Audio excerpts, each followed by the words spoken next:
तो बच्चों देखिए, आज के इस लेक्चर में हम लोग ये देखेंगे कि पूरे वेव फ्रंट के कारण, पूरे वेव फ्रंट में जितने भी जोन्स बने होंगे, उनके कारण किसी एक्सटर्नल पॉइंट पर रिजल्टेंट एम्पलीट्यूड और रिजल्टेंट इंटेंसिटी कैलकुलेट करेंगे हम लोग। इससे पहले क्लास में आपने पढ़ा कि जो ईच जोन का एरिया कैसे कैलकुलेट किया जाता है वो देखा, और कैसे कंस्ट्रक्ट किया जाता है ये जोन प्लेट, ठीक है ना, यानी हाफ पीरियड जोन प्लेट। तो आइए देखते हैं कि एम्पलीट्यूड हम लोग कैसे कैलकुलेट करें एंड इंटेंसिटी कैसे कैलकुलेट करें। ओके, तो इससे पहले भी मैंने बताया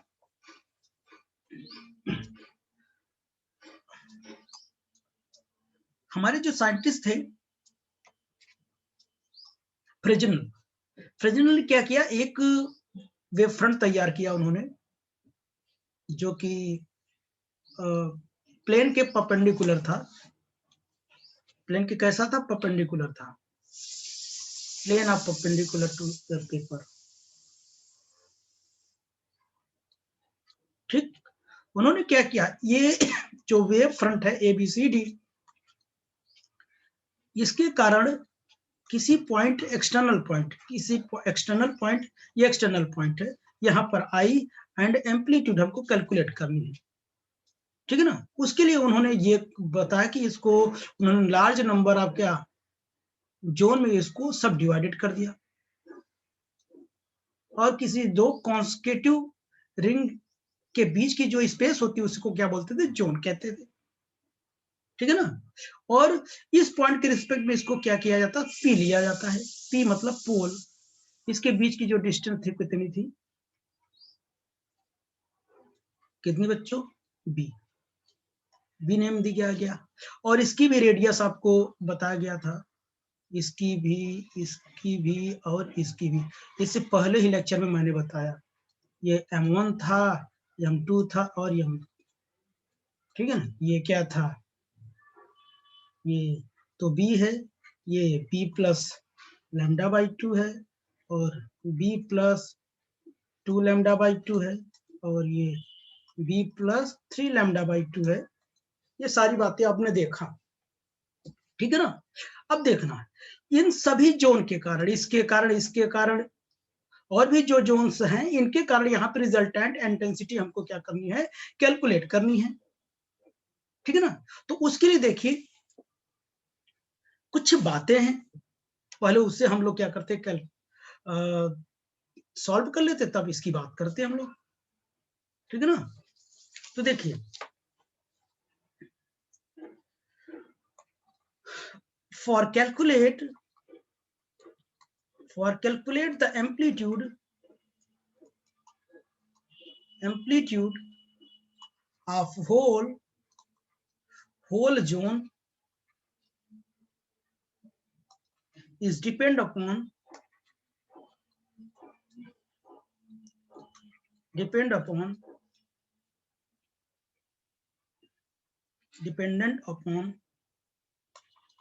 the following factor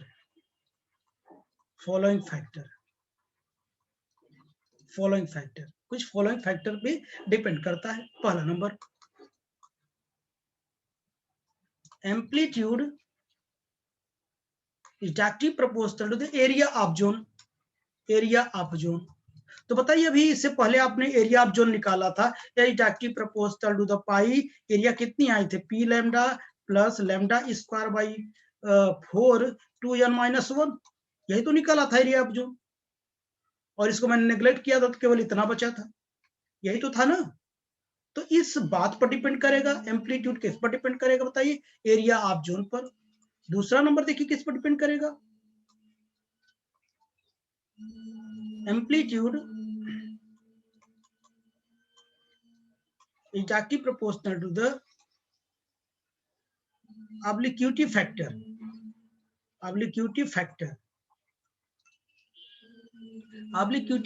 कितना होता है? is directly proportional to the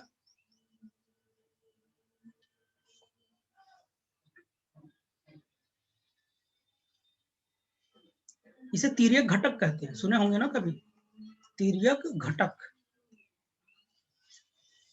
ठीक है, ऑब्लिक्विटी फैक्टर। तो ये तो बचपन से जानते हैं, as directly propose 1 plus cos alpha cos theta, यही ऑब्लिक्विटी फैक्टर होता है, इस पर डिपेंड करता है। और तीसरी वो कौन सी बात है जिस पर ये डिपेंड करता है, ये मैं दिखाना चाह रहा हूं आपको। तीसरा number, amplitude is directly proportional to the 1 by average distance of the nth zone, average distance of the nth zone, that is directly inversely proportional to the b plus lambda by 4 2n minus 1, इस बात पर depend करता है। अच्छा, अब आप ये भी देख लीजिए ये डिस्टेंस कैसे निकलता है, average distance between nth zone, nth zone from O कह लीजिए, फ्रॉम ओ। एवरेज डिस्टेंस कैसे निकलता है, तो एवरेज डिस्टेंस आपको हमेशा से पता है कैसे निकलता है, देख लो। एवरेज डिस्टेंस कहाँ, average distance of nth zone, ये इधर लिखा है ना, बार बार नहीं लिखूंगा। तो ये क्या होता है, O M N plus O M minus 1 by 2, याद आ रहा ना, ये देखो ऐसे ऐसे, ये एम एन था, ये एम सॉरी ये एम माइनस 1 था, ये क्या था, एम एन था, ये ओ था, यहाँ पी था। एवरेज डिस्टेंस कैसे किया जाता है, बोलो, ओ एम एन, दोनों को हाँ जोड़ के 2 से डिवाइड कर दूं, this plus this divided by कितना 2, यही तो मतलब कह रहे हैं ना, फ्रॉम ओ है ना, जोन फ्रॉम ओ से कह रहा है, दिस प्लस दिस बाय 2, मैंने लिख दिया। अब इसकी वैल्यू आपको पता है, ओ एम एन की वैल्यू कितनी होती, b plus n lambda by 2 plus b n minus 1 lambda by 2। अब इसे जैसे हम सॉल्व करेंगे इसको, ये मिलेगा, देखिए b plus n lambda by 2 plus यहाँ बी हो जाएगा, प्लस ये क्या हो जाएगा, ये मल्टीप्लाई करोगे तो कितना आ जाएगा, एन लैम्डा बाई 2 न माइनस लैम्डा बाई 2, ठीक है ना। अब इसे आप लोग सॉल्व कर लीजिए, और ये भी बात है, डिवाइड बाई 2 भी है ना बच्चों, और ये भी डिवाइड बाई 2 है। जैसे ही इसे सॉल्व करोगे तो ये हमारी जो वैल्यू आएगी कितनी आएगी, b प्लस 2n माइनस 1 और लैम्डा बाई कितना आएगा, 4 आएगा। क्या इसे कैलकुलेट कर पाएंगे आप लोग,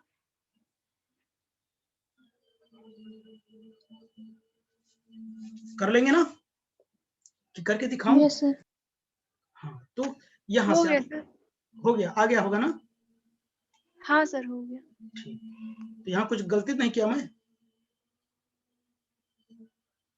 सही है ना, n लैम्डा, कहाँ पे सर, यहाँ पे, यहाँ हाँ सही है, सही है सब ना, 2 कॉमन ठीक, लेंगे तब आ जाएगा लैम्डा बाई 4। हाँ ठीक, आप लोग कर लेना, ठीक। तो ये 3 फॉलोइंग फैक्टर्स मैंने बताया, अब तीनों को हम कंबाइन करते हैं, कंबाइंड ऑल फैक्टर्स,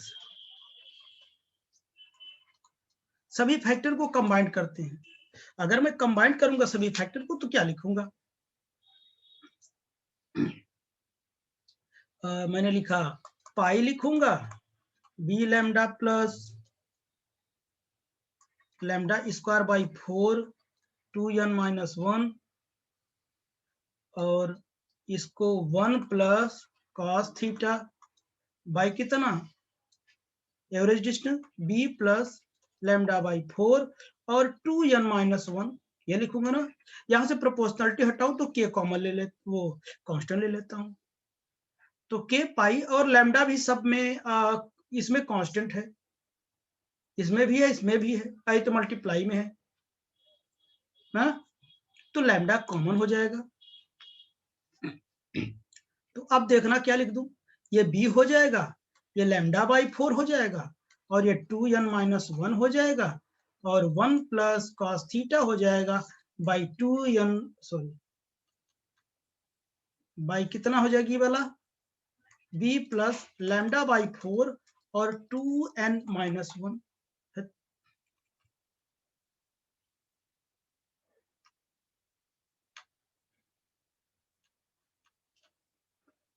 सोचता सही हूँ, हाथ गलत चल जाता है।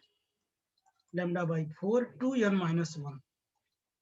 ठीक, अब ये पूरा टर्म देखो, ये पूरा टर्म कट जाएगा क्या ना, a will be equals to k pi lambda 1 plus cos theta. तो हमारा जो एरिया है इस हिसाब से चलेगा, यानी फिर से एक बार लिख सकते हैं इसे कैसे, area is directly propose pi lambda 1 plus cos theta, यानी किस पर डिपेंड कर रहा, सीधे सीधे ऑब्लिक्विटी फैक्टर पे डिपेंड कर रहा है। ठीक है ना, किस पर डिपेंड कर रहा है बच्चों, ऑब्लिक्विटी फैक्टर पे डिपेंड कर रहा है ये,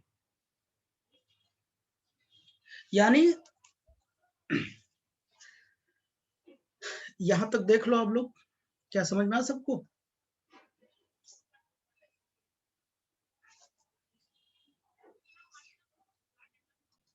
तो आगे देखना, तो ये जो एम्पलीट्यूड है directly proportional to obliquity factor और फेज डिफरेंस और क्या वेवलेंथ, तीनों चीजों पे डिपेंड करेगा। इसका मतलब ये हुआ कि अगर यानी a will be equal to pi lambda 1 plus cos theta, यानी जैसे ऑब्लिक्विटी फैक्टर क्या करेगा, बढ़ेगा, तो एम्पलीट्यूड हमारा क्या होता जाएगा, डिक्रीज करता जाएगा। यानी जो amplitude due to the all zones मिलेगा किसी एक्सटर्नल पॉइंट पर, उसकी जो एम्पलीट्यूड होगी ऑब्लिक्विटी फैक्टर बढ़ने से वो क्या हो जाएगा, उसका जो एम्पलीट्यूड होगा वो घटता जाएगा। ऑब्लिक्विटी फैक्टर कैसे क्या कहते हैं बढ़ेगा, कॉस थीटा बढ़ता जाए, यानी आपने ये देखा था ना, ये आपने देखा था, यानी ऐसे जोन्स थे कि नहीं, यानी यहाँ हमारा ओ था, ये देखो यहाँ पर एंगल कुछ और रहा होगा, यहाँ पे एंगल बढ़ता जाएगा, ये एंगल बढ़ता जाएगा, ये एंगल बढ़ता जाएगा, समझ गए क्या। अगर ये बढ़ेगा तो इसमें से 1 जुड़ा रहेगा, तो ये और बढ़ता जाएगा तो इसका एम्पलीट्यूड क्या कर जाएगी, यहाँ इन जोन के कारण जो इस पर जितने भी एम्पलीट्यूड आएंगे सबकी एम्पलीट्यूड क्या करती जाएगी, बढ़ती जाएगी। समझ गया ना मेरी बात, यानी मतलब एंगल बढ़ता जाएगा, कास की वैल्यू बढ़ती जाएगी, ऑब्लिक्विटी फैक्टर बढ़ता जाएगा,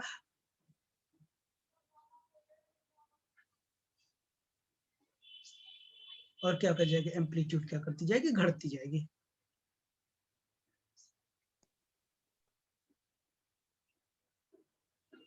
क्यों बढ़ रहा है, अच्छा ये बताओ, कॉस थीटा की मैक्सिमम वैल्यू कब होती है बोलो, 0 पे। जीरो पे कॉस 0 की वैल्यू इसकी मैक्सिमम 1 होती है। अब 0 से क्या करोगे, कॉस 30 की वैल्यू ले जाओ तो कितनी हो जाएगी, √3/2, 1/2 यस। और cos 45 की वैल्यू ले जाओगी तो 1/√2, cos 60 की वैल्यू ले जाओगी तो कितनी हो जाएगी, 1/2, cos 90 की वैल्यू ले जाओगी 0 ले जाओगी। तो अपने से सोचो यार, एंगल बढ़ने पर, अब यहाँ पे रखोगे 1 + 1 2 हो जाएगा, यहाँ पे रखोगे 1 + √3 1/2 ना, और कम आएगा, यहाँ 1 में से सबको जोड़ते जाओगे तो ये वैल्यू कम होती जाएगी कि नहीं बोलो, तो एम्पलीट्यूड कम होगा कि नहीं इसके बढ़ने से, यस सर। है ना। जब ये वैल्यू क्या करेगी, बढ़ेगी, ये कास वाली वैल्यू, तो इसमें से 1 कितना भी जोड़ते जाओ लेकिन वो वैल्यू कम होती जाएगी। देखो सबसे ज्यादा ये होती है, इसके आगे वैल्यू कम होती जाती है, जब कम होती जाती है 1 में कम होता जाएगा तो ये वैल्यू क्या होती जाएगी, कम होती जाएगी। ठीक, पूरी ऑब्लिक्विटी फैक्टर की बात कर रहा हूं, पूरी वैल्यू कम होती जाएगी, पूरी की पूरी वैल्यू क्या होती जाएगी, कम होती जाएगी। ये 2 है, ये और कम और कम और कम और कम, इसका मतलब एम्पलीट्यूड हमारा डिक्रीज करता जाएगा। इस बात को समझे आप, ये बात तो क्लियर होगी क्यों घट रहा है ना।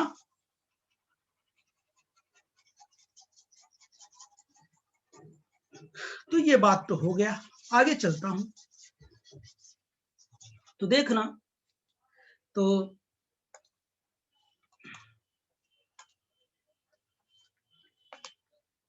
the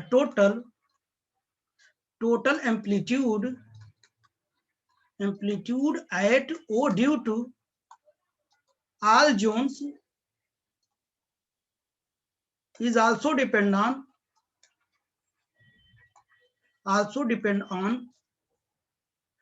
the relative phase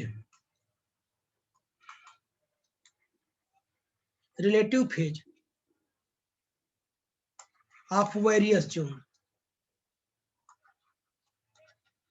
phase पर डिपेंड करेगा, वही दिखाता हूं मैं।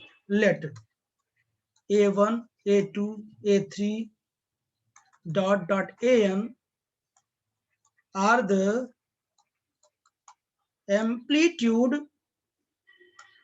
of the particle at O due to first comma second comma third dot dot nth zone. nth zone के कारण पार्टिकल की क्या है, एम्पलीट्यूड्स है, ठीक है ना। अब ये क्या रहेंगे, they are in decreasing order, अभी मैंने बताया, या डिसेंडिंग कह दीजिए, डिसेंडिंग ऑर्डर, अभी मैंने आपसे बताया ऑर्डर ऑफ मैग्नीट्यूड, यानी आप ये कह सकते A1 A2 A3 A4 dot dot, ठीक है ना, यानी डिसेंडिंग ऑर्डर में रहेगा। इतनी बात हो गई ना। चलिए, तो ये देखना, आप सारी बात मैं नहीं लिखूंगा। चलिए आगे चले हम लोग।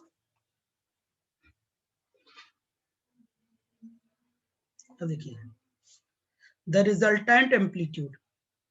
थोड़ा एक बात और बच्चों, यहाँ एक बात और, ये ज्यादा काम की चीज है ये।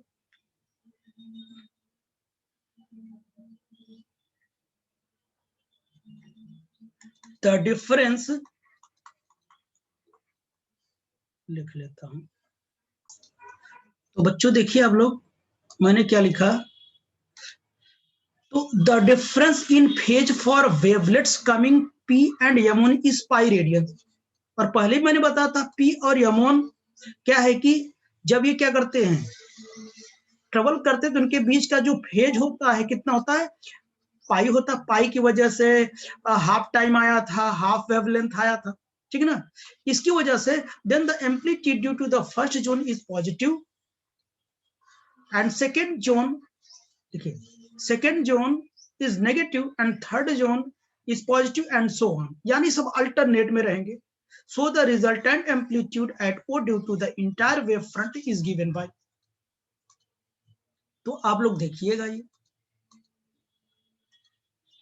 देखना आप लोग ये चीज, यानी कितना हो जाएगा, a will be equal to कितना हो जाएगा, a will be equal to A1 minus A2 plus A3 plus sorry minus A4, ऐसे डॉट डॉट चलता रहेगा, -1 पावर n-1 इंटू कितना n हो जाएगा।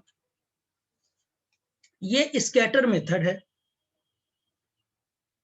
ये कौन सा मेथड है, एक साइंटिस्ट थे, उन्होंने बताया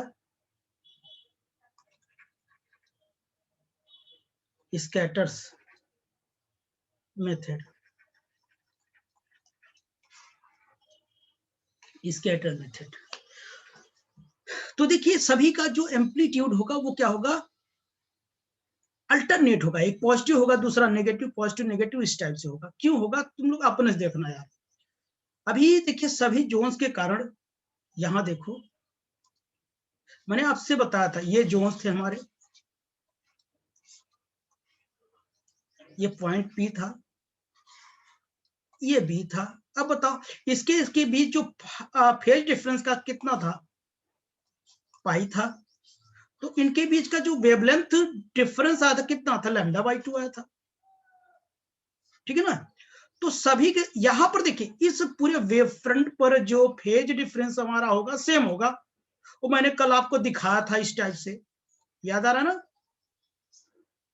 इस टाइप से मैंने दिखाया था, ये सभी सेम फेज में रहेंगे। लेकिन अभी क्योंकि अब जानते इनकी रेडियस तो बढ़ती जा रही है ना, इधर से देखिए ये रेडियस इनकी बढ़ गई, ये इसकी बढ़ गई ज्यादा, इनकी बढ़ गई ज्यादा, इनकी ज्यादा बढ़ गई। तो ये सभी यहाँ पर जब आएंगे ना, सभी सेम फेज में क्या कहते हैं कि सब क्या कहते हैं एक साथ नहीं पहुंचेंगे, जो पाथ डिफरेंस होगा उनका कुछ ना कुछ डिफरेंट हो जाएगा। अगर एक क्या कर रहा है, ऐसे पहुंच रहा है, तो दूसरे का पहुंचते पहुंचते कितना हो जाएगा, एक ऐसे हो जाएगा, तीसरे का फिर क्या हो जाएगा, ऐसे हो जाएगा, समझ गए ना। तो एक पॉजिटिव, यानी इस पॉइंट पर ओ पर पहुंचते पहुंचते पहला ऐसे पहुंच रहा है, तो दूसरा क्या करेगा, ऐसे पहुंचेगा इस पॉइंट पर, तीसरा फिर क्या करेगा, ऐसे पहुंचेगा। तो देखिए एम्पलीट्यूड क्या हो जाएगा, A1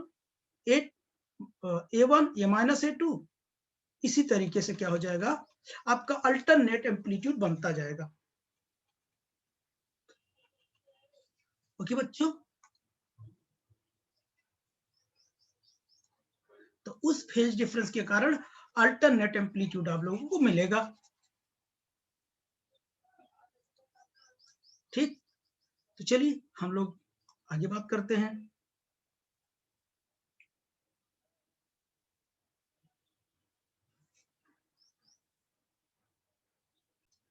तो अब लोग देखिए ये अल्टरनेट एम्पलीट्यूड रहेगा ना, तो अब यहां पर मैंने ये भी बताया था, तो ये क्या होता है, ये स्लाइटली क्या होता है, इससे ग्रेटर होता है और इससे क्या होता है, कम होता है। अभी आपने देखा ये A2 A3 A4 ऐसे से चलता रहेगा, यानी ये जो है इससे ग्रेटर इससे कम, यानी इसकी जो वैल्यू होगी इनके एवरेज से क्या होगा, बराबर होगा। A2 जो इवन नंबर होंगे, अब जैसे हमको क्या है A4 निकालना हो तो A4 निकालना हो तो कितना करूंगा मैं, A4 क्या हो जाएगा, यहाँ क्या हो जाएगा A5 हो जाएगा, यानी A3 प्लस A5/2 इनके एवरेज से क्या होगा, इक्वल होगा। ये बात समझ पा रही नहीं, ये जो स्लाइटली इससे ग्रेटर है इससे कम है, तो इन दोनों का सम करोगे तो इसके इक्वल आएगा। ऐसे जो ऑड नंबर्स वाले हैं उनको सम करोगे तो इवन नंबर के इक्वल आएगा। ओके, तो अब देखिए इसको किस तरीके से लिखा जा रहा है, इसको हम लोग किस तरीके से लिख रहे हैं, तो देखिए इसे हम लोग ऐसे लिखते हैं A1/2 प्लस ब्रैकेट में क्या लिखा A1/2 और माइनस A2 प्लस कितना हो जाएगा A3/2 प्लस क्या हो जाएगा A3/2 माइनस कितना हो जाएगा A4 हो जाएगा plus A5/2 plus dot dot ऐसे चलता रहेगा हमारा, ठीक है ना।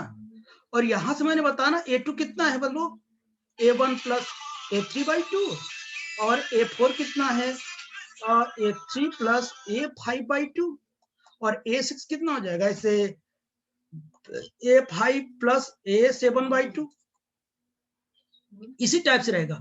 अब इसकी वैल्यू यहां रख के पुट करके देखो तो, यहां रख के देखो तो ये सारे टर्म क्या हो जाएंगे, जीरो हो जाएंगे। नहीं समझे मेरी बात, यहाँ A1/2 minus A1/2 minus A3/2 plus A3/2, इसकी जगह मैं रख दिया ये कट जाएगा ना। सर लेकिन जो A इक्वल टू आप ले आए हैं वो कहाँ से आया है, एज इक्वल टू लाया हूँ, कहाँ से लाया हूँ, ये ऊपर वाली, हाँ ये जो ऊपर लाइन लिखी है ये सबसे ऊपर, यस सर ये वाला। बेटा यही बनाया हूँ, वो वही लिखा है, इसे सॉल्व कर लो, देखो इसे सॉल्व करो क्या आएगा, A will be equal to, दोनों को ऐड करो, A1 ही तो लिखा है माइनस A2, इन दोनों को सॉल्व करो। हाँ सर समझ गए अब। समझ गए ना, वही मैं लिखा हूँ, वही से बनाया हूँ इसे, ठीक है ना, इस टाइप से व्यवस्थित किया हूँ। ओके, अब बात समझ में आई क्या। हाँ सर। हाँ, थोड़ा आप लोग बार बार इसे घर पे बैठ के देखना, ठीक है ना।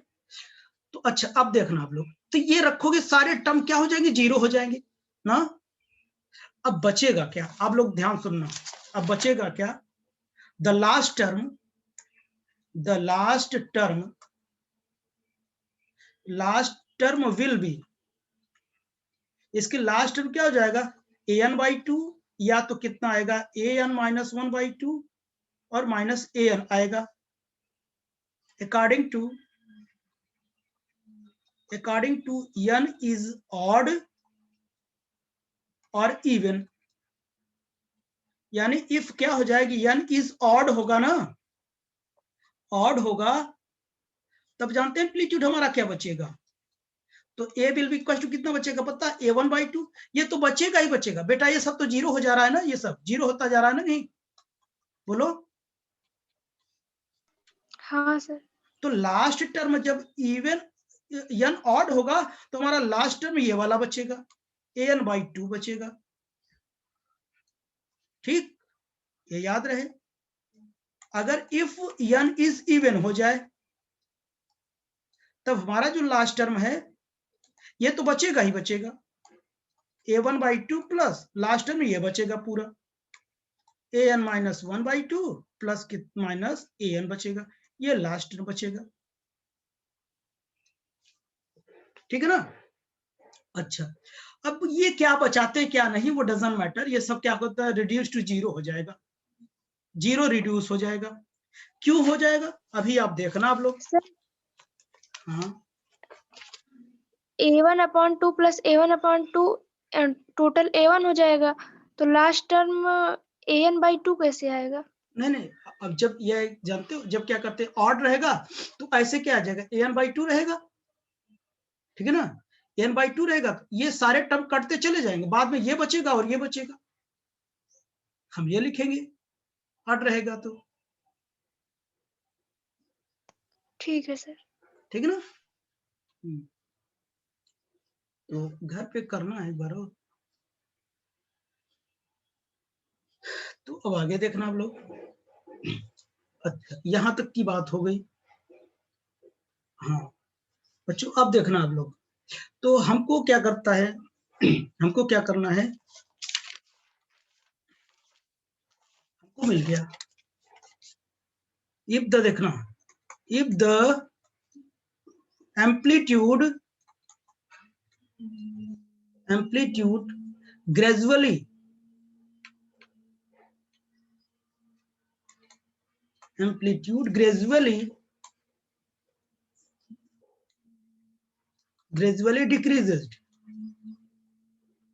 decreases, then amplitude an comma n-1, ऊपर नहीं नीचे लिखूंगा, an comma n-1 tend to be 0, क्यों होगा यार बच्चों बता देना, ये देखो डॉट डॉट डॉट n बहुत ही स्मॉल हो जाएगा, कब 1 plus cos theta obliquity factor, जैसे आपने कभी कहा आपने अगर पाई हो जाए तो 1-1 सबको जीरो कर देगा ना, तो इसीलिए कहा ना कोई बहुत बड़ा मैटर नहीं है, वो कुछ भी रखो लेकिन लास्ट टर्म हमारा जीरो हो जाएगा, क्यों, वो बहुत ही स्मॉल हो जाएगा, इस बात को समझ पाए आप लोग, बोलो भाई। यस हाँ।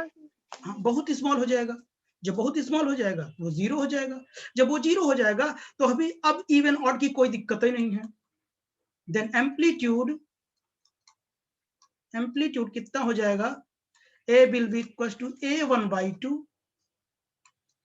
for all values of n,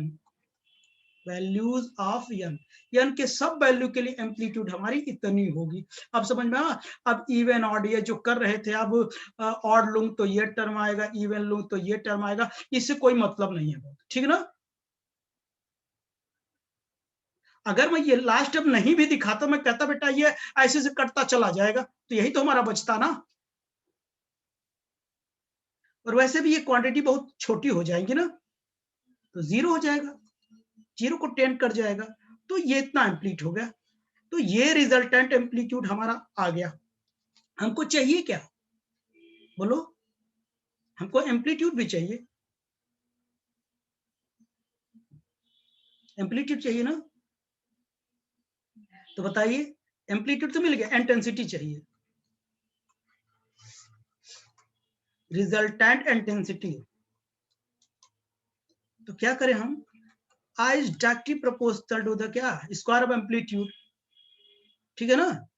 तो अगर मैं एम्पलीट्यूड निकालना चाहूं तो ये देखो I is directly proportional to the a1/2 का स्क्वायर, ओके बच्चों, तब इसे ओवरऑल मैं लिख क्या सकता हूं, I is directly proportional to the a1 square by 4। आपने देखा रिजल्टेंट एम्पलीट्यूड ये है, रिजल्टेंट इंटेंसिटी ये है। तो ऑब्जेक्टिव में आपको केवल ये फेस करना है बस। अब बोलो किसी को कहां डाउट है, ये सब के लिए है, ठीक है ना। ये रिजल्टेंट एम्पलीट्यूड रहा मेरा और रिजल्टेंट इंटेंसिटी रहा। ओके बच्चों, किस पॉइंट पर, एट एक्सटर्नल पॉइंट ओ पर। तो आई होप कि आप लोगों को समझ में आया होगा, इसे आप लोग बार बार देखें। ओके, तो आज बस यहीं तक रखता हूं, ठीक। कल आगे की क्लास होगी सुबह। Yes sir.